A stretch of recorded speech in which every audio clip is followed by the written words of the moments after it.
Hello बच्चों, कैसे हैं आप सब। आई होप सब अच्छे होंगे। आज हम इस वीडियो में लेके आए हैं आपके लिए कक्षा 10 की विज्ञान के कुछ महत्वपूर्ण प्रश्न जो यूपी बोर्ड में पूछे जाने के काफी ज्यादा चांस हैं।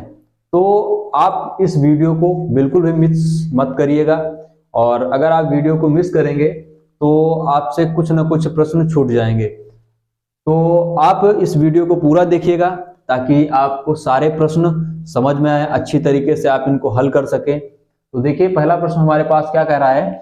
मनुष्य में वृक्क एक तंत्र का भाग है जो संबंधित है। मनुष्य में वृक्क एक तंत्र का भाग है जो संबंधित है। तो पहला ऑप्शन दिया गया है पोषण से, दूसरा ऑप्शन दिया गया है श्वसन से, तीसरा ऑप्शन दिया गया है उत्सर्जन से, चौथा ऑप्शन दिया गया है परिवहन से।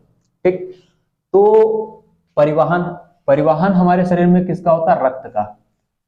तो रक्त का परिवहन तो हो नहीं रहा, तो ये हमारे पास ऑप्शन क्या हो जाएगा? गलत, क्योंकि हमसे पूछा है वृक्क। ठीक है, वृक्क मतलब कि इंग्लिश में से किडनी कहते हैं। ठीक है, तो ये भी ऑप्शन हमारे पास क्या हो जाएगा? गलत। पोषण तो बिल्कुल भी गलत हो जाएगा।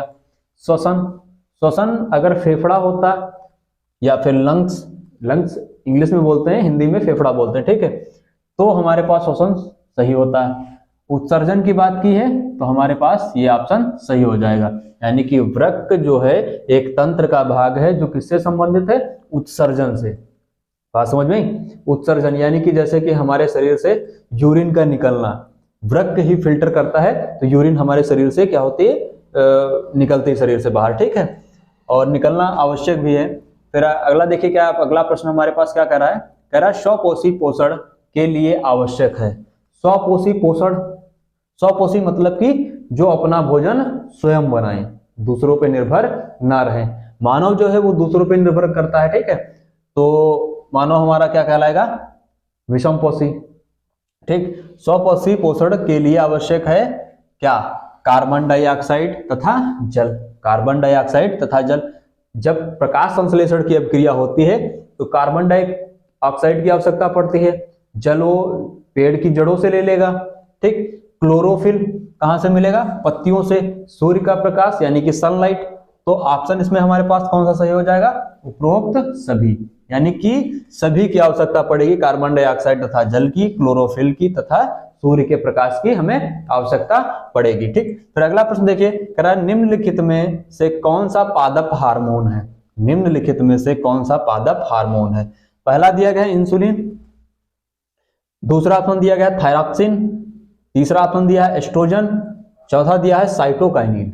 चार ऑप्शन दिए गए। ठीक, देखिए इंसुलिन का नाम तो आप सबने सुना होगा। ठीक है, तो इंसुलिन पादप में नहीं होता है। ठीक है, ये इंसुलिन के इंजेक्शन वगैरह आते हैं जो शुगर के पेशेंट होते हैं उनको लगाया जाता है इंसुलिन। ठीक है, तो ये भी ऑप्शन हमारे पास क्या हो जाता है? गलत हो जाता है। ठीक, थायरॉक्सिन भी मानव से संबंधित है। ठीक, एस्ट्रोजन भी मानव से संबंधित है। तो हमारे पास पादप से संबंधित कौन होगा? साइटोकाइनिन। ये ऑप्शन हमारे पास क्या हो जाएगा? सही हो जाएगा। ठीक है, फिर आगे देखिए, कह रहा दो तंत्रिका कोशिका के मध्य खाली स्थान को कहते हैं। दो तंत्रिका कोशिका, न्यूरॉन सेल, जो न्यूरॉन सेल्स होती है उनके बीच में कुछ खाली स्थान होता है, कुछ इस प्रकार का। जैसे ये एक न्यूरॉन सेल है तो इसके बीच में कुछ ऐसे खाली स्थान होगा। इस खाली स्थान को हम क्या बोलेंगे? इस खाली स्थान को हम क्या बोल देंगे? सिनेप्स। क्या बोल देंगे? सिनेप्स। ठीक है, फिर मस्तिष्क उत्तरदायी है। मस्तिष्क उत्तरदायी है किस चीज के लिए? पहला ऑप्शन दिया गया सोचने के लिए, दूसरा ऑप्शन दिया गया हृदय स्पंदन के लिए, शरीर का संतुलन बनाने के लिए, चौथा ऑप्शन दिया गया ये सभी। तो मस्तिष्क हमारा सोचने का भी कार्य करता है, हृदय स्पंदन यानी कि हृदय को धड़कने का भी कार्य करता है, यानी कि सिग्नल भेजता है।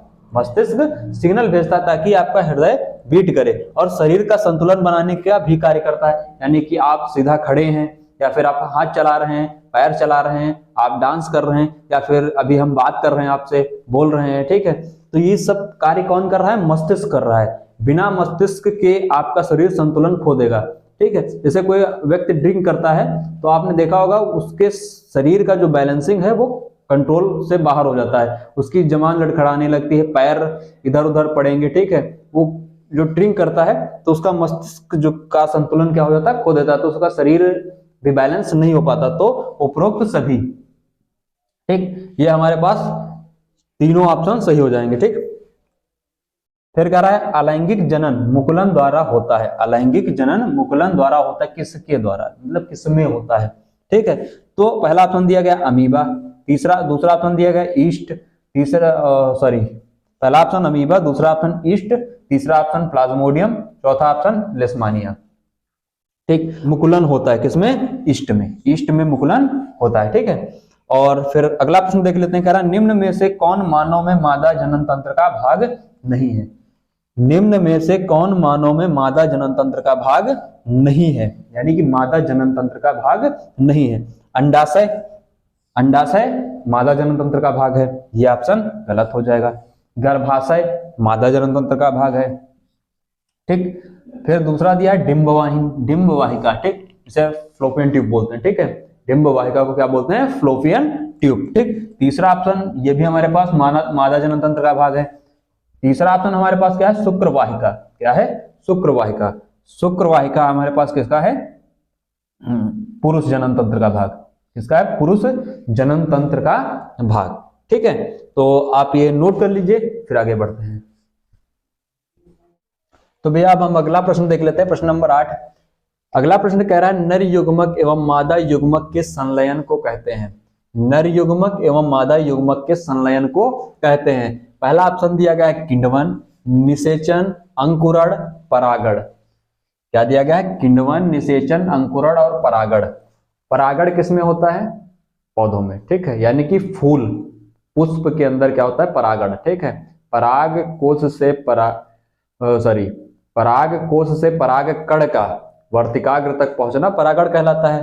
ठीक है, तो अगला प्रश्न दिया हमने, तो परागण हमारे पास क्या हो जाएगा, गलत हो जाएगा। ठीक है, फिर तीसरा ऑप्शन दिया गया है अंकुरण, ये भी हमारे पास क्या हो जाएगा, गलत हो जाएगा। बीज में अंकुरण होता है, यानी कि जैसे हम फसल वगैरह कोई बीज बोते हैं तो उसमें अंकुरण होता है। ठीक, फिर दिया गया किण्वन और निषेचन। ठीक है, तो निषेचन ऑप्शन आपका क्या हो जाएगा, सही हो जाएगा। नर युग्मक एवं मादा युग्मक के संलयन को क्या कहते हैं, निषेचन। ठीक है, और फिर दिया गया है किण्वन, किण्वन फर्मेंटेशन कहलाता है। ठीक है, तो ये भी हमारे पास ऑप्शन क्या हो जाएगा, गलत हो जाएगा। ऑप्शन कौन सा सही है हमारे पास, निषेचन। ठीक है, प्रश्न देख लेते हैं। कह रहा है वृषण कोष का तापमान शरीर के सामान्य तापमान से कितना कम होता है। पहला ऑप्शन दिया गया 1 degree centigrade, 2 degree centigrade, 3 degree centigrade और 4 डिग्री सेंटीग्रेड। तो ऑप्शन हमारे पास कौन सा सही हो जाएगा, 2 डिग्री सेंटीग्रेड। मानव शरीर का जो तापमान होता है वो कितना होता है, 37 डिग्री सेंटीग्रेड। ठीक है, तो उससे 2 डिग्री क्या होगा, कम होगा, तो 35 डिग्री सेंटीग्रेड होता है। ठीक है, बात समझ में। तो अगला प्रश्न हमारे पास क्या कह रहा है, पराग कोश में पाया जाता है। पराग कोश में पाया जाता है, तो पहला ऑप्शन दिया गया दलपुंज, परागकण, बाह्य दल, इनमें से कोई नहीं। पराग कोश में क्या पाया जाएगा, परागकण। प्रश्न खुद ही बोला पराग कोश में, पराग कोश में दलपुंज तो पाया नहीं जाएगा, ना ही बाह्य दल पाया जाएगा। पराग कोश में क्या पाया जाएगा, परागकण।